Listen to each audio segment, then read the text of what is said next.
The oldest tattoo ever found on a human body is not in a museum. It's not painted on a cave wall or scratched into a clay tablet. It's on a man who died somewhere in the Alps about 5,300 years ago, and his skin still has the marks on it. Ötzi the Iceman, as researchers call him, was discovered in 1991 frozen into a glacier on the border between Austria and Italy. When scientists examined his preserved skin closely, they counted 61 individual tattoos. Lines, crosses, small groups of dots running up and down his legs, his lower back, and his wrists. He didn't get them for decoration. The marks line up almost exactly with acupuncture points, placed directly over joints that showed signs of arthritis. This man was using tattoos as medicine 5,000 years before anyone reading this was born. But here's the thing. Ötzi isn't the beginning of the story.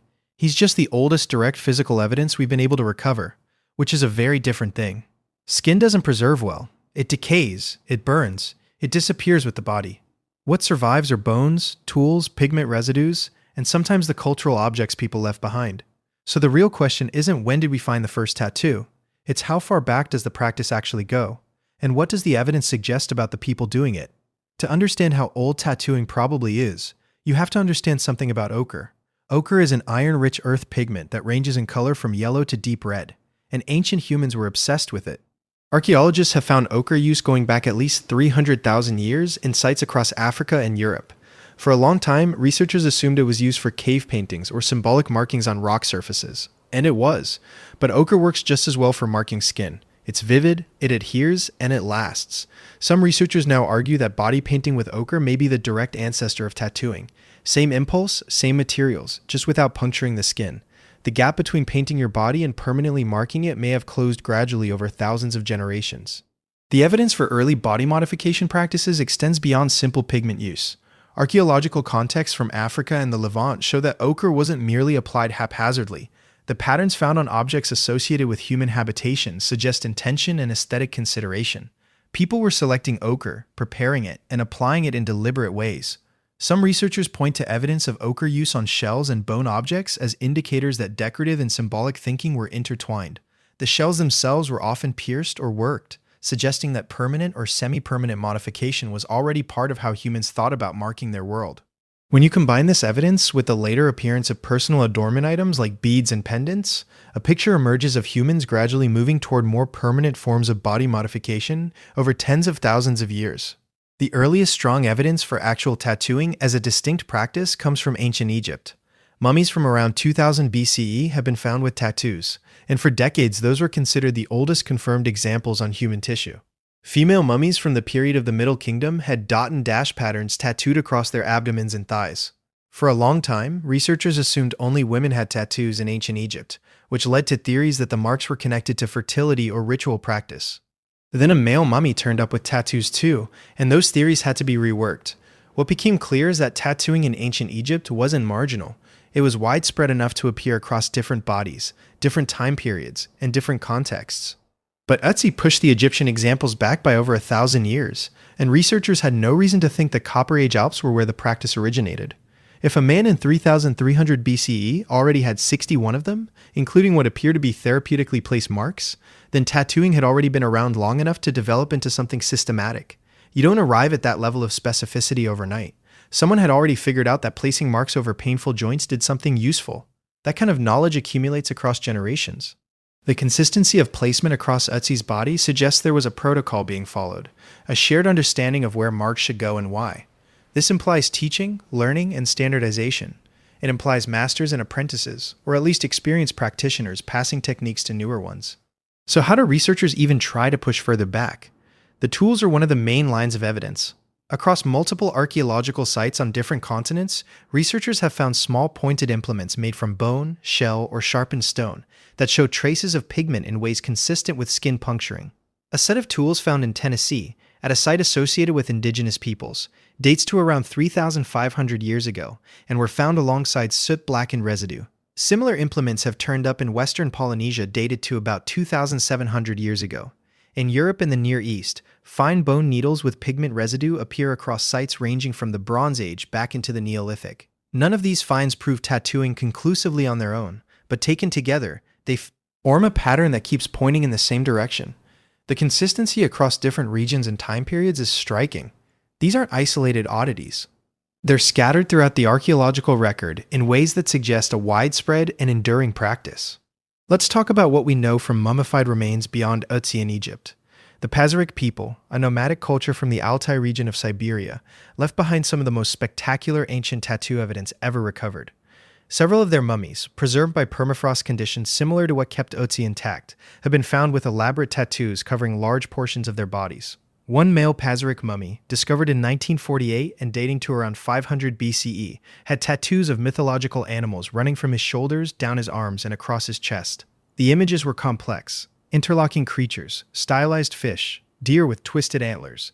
These weren't therapeutic marks. They were artistic, detailed, deliberate, and likely connected to status or spiritual identity. The skill level visible in these designs is remarkable. The lines are clean, the proportions consistent, the imagery sophisticated. Someone spent considerable time learning to execute this work at this level of quality. A prehistoric female mummy recovered in the 1990s and dating to roughly the same period had tattoos across her left shoulder showing a deer with an elaborate antler design.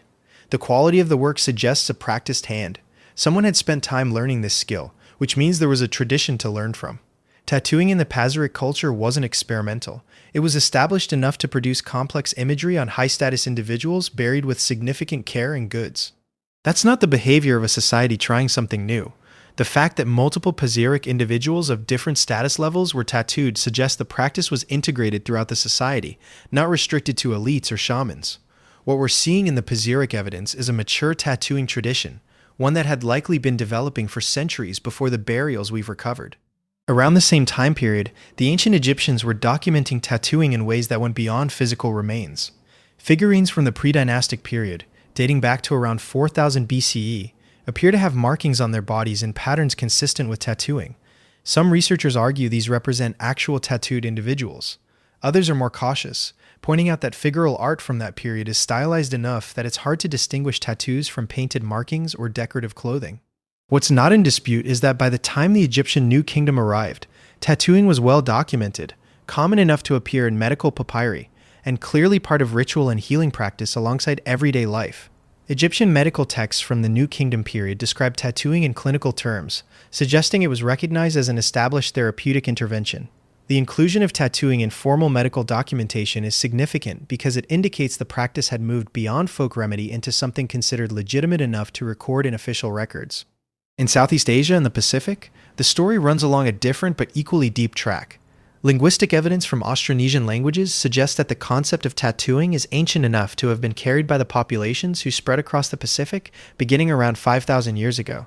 The word tattoo itself comes from Tahitian, brought into English by sailors on James Cook's voyages in the 1700s.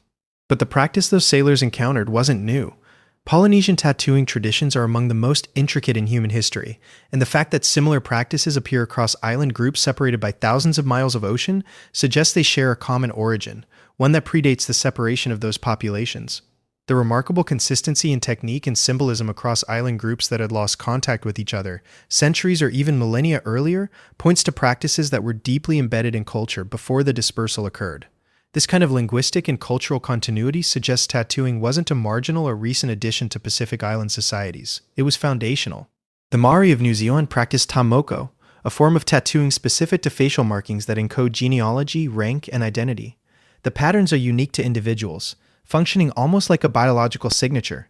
Samoan pea, the traditional full-body tattoo for men, is so deeply embedded in cultural identity that receiving it is considered an act of extraordinary commitment. These aren't superficial decorations. They carry information, signal membership, mark transitions.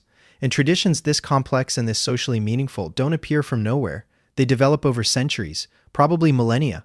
What keeps coming up in the evidence from every region is that tattooing wasn't one thing. It wasn't serving a single purpose across cultures. In some contexts, it was medical, as with Ötzi's joint markings. In others, it was religious, tied to deities, spirits, or the afterlife. In others, it was social, marking status, lineage, or group membership. In others still, it was purely aesthetic. The fact that tattooing independently developed across so many different cultures, in so many different forms, points towards something deep about why humans do it at all. There's a model that some researchers find compelling, which is that tattooing may be one of many behaviors that emerge as part of the broader revolution in symbolic thinking that seems to have taken hold in our species somewhere between 100,000 and 40,000 years ago. This is the same period when cave paintings appear, when personal ornaments like shell beads start showing up in the archaeological record, when ochre use intensifies, when burial practices become more elaborate. Something was happening in the way human minds were organizing meaning, and tattooing fits into that same cluster of behaviors. The impulse to permanently mark the body as a statement about who you are or what you belong to looks like part of that same cognitive shift. The emergence of these symbolic practices appear to correlate with other markers of advanced cognition, including increasingly sophisticated tool production, evidence of trade networks, and more elaborate social structures. The appearance of tattooing within this broader context suggests it wasn't simply a practical technology, but rather part of a fundamental transformation in how humans understood themselves and their place in the world. The shell bead evidence is worth pausing on. The oldest confirmed personal ornaments are perforated shell beads from sites in Morocco and Israel dating to around 130,000 years ago. Wearing a bead around your neck is a symbolic act. It communicates something about you to other people who understand the same symbolic language. Tattooing does the same thing, just more permanently. The fact that both behaviors seem to appear within the same broad window of time, when you account for the poor preservation of soft tissue evidence, suggests they're part of the same underlying development. The deliberate selection, collection, and modification of shells across such a vast geographical and temporal span indicates that humans were already thinking in terms of personal adornment and symbolic communication long before tattooing appears in the archaeological record. Now, the problem with pushing the timeline back past Ötzi using indirect evidence is that every step requires inference. Pointed tools with pigment stains could have been used for tattooing, but they might also have been used for other kinds of marking. Figurines with body marks might represent tattooed people or might represent something else entirely. Linguistic reconstructions are powerful but imprecise. Researchers are careful about this, and they should be. The difference between the oldest confirmed tattoo, which is Ötzi at about 5,300 years ago, and the theoretical earliest tattooing based on symbolic behavior patterns, which could be 40,000 years ago or more, is a gap that physical evidence hasn't fully closed yet. That uncertainty is inherent to the discipline. Archaeologists work with fragments, with probabilities, with educated guesses based on incomplete data. The further back in time you go, the more fragmentary the evidence becomes, and the harder it is to distinguish between what definitely happened and what might have happened. That said, a site in France called the Grotte des Trois Frères contains cave art that some researchers have interpreted as depicting tattooed figures. The site dates to roughly 14,000 years ago.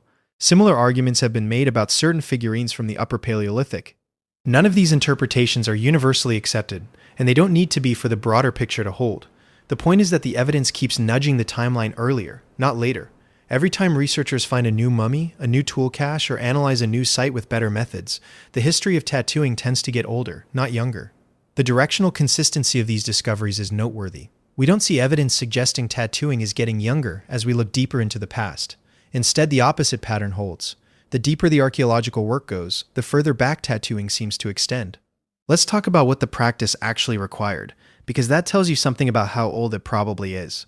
Traditional tattooing needs three things: a sharp implement capable of breaking skin consistently, a pigment that can be introduced into the wound and held there, and knowledge of how to avoid infection well enough that the person survives the process. All three of those things were available to humans for an extremely long time. Bone needles fine enough for tattooing appear in the archaeological record going back at least 30,000 years. Carbon black, soot, and iron oxide pigments were all available and already in use. And the fact that tattooed individuals like Ötzi survived their tattoos suggests that the technique was controlled enough to be consistently safe. None of this proves tattooing was happening 30,000 years ago, but it means there's no technological barrier that would have prevented it. The material prerequisites were in place. The cognitive capability was almost certainly in place. What we're lacking is the preserved physical evidence, not the conditions that would have allowed the practice to exist. The therapeutic angle is particularly interesting when you consider how widespread it appears across unconnected cultures. Indigenous groups in the Arctic practice tattooing for pain relief and healing purposes. Similar practices have been documented among certain peoples in the Andes, in parts of Southeast Asia, and across sub-Saharan Africa.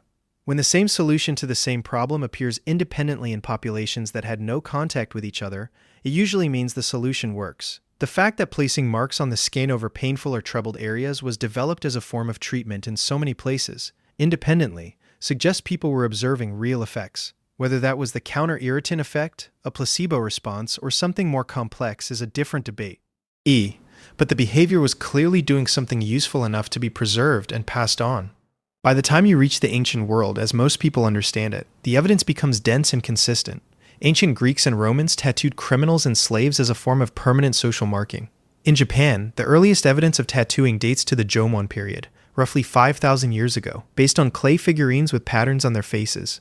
Ancient Indian texts reference tattooing as both a cosmetic and a caste marking practice. In ancient China, tattooing appears in texts describing both punishment and decoration going back thousands of years. The practice shows up everywhere, in every part of the world, at every level of social organization, from hunter-gatherer groups to complex urban civilizations. That universality is telling. What's also telling is how emotionally loaded the practice has been in almost every context. There's rarely a neutral attitude toward tattooing in the historical record. Groups either embrace it as deeply meaningful or use it as a form of stigma and control. Romans who tattooed criminals and soldiers were both using the same act for opposite purposes, one to mark shame, the other to mark belonging. That kind of dual use, where the same behavior can mean everything that is sacred about membership or everything that is degrading about exclusion, points toward just how fundamental the practice is. It's tapping into something real about how humans read the body as a social text. The modern revival of tattooing in Western culture, which began in the late 19th century with sailors and traveling exhibitions and accelerated sharply through the 20th century, tends to obscure the longer history. Most people in contemporary Western societies grew up in a cultural context where tattooing was marginal or subcultural, which makes it easy to think of it as a relatively recent phenomenon. But that marginalization was the exception, not the rule. For most of human history, across most of the world, marking the body permanently was completely normal. The period when Western Europeans looked at tattooing with suspicion was a blip in a practice that stretches back thousands of years and probably much further. Ötzi remains the clearest single piece of evidence. 61 tattoos, placed with clear intention, preserved well enough that researchers could analyze their position relative to his skeletal pathology and find a pattern. He was using tattooing as a medical tool at the same time that his culture was building copper axes, herding livestock, and trading across mountain passes. It wasn't primitive experimentation, it was applied knowledge. And if that's what tattooing looked like in the Alps in 3300 BCE, then the roots of the practice extend into a past we may never fully recover. The honest answer to when ancient humans first started getting tattoos is that we don't know exactly, and the more evidence researchers find, the further back the answer seems to go. What we can say is that by 5,300 years ago, it was already sophisticated.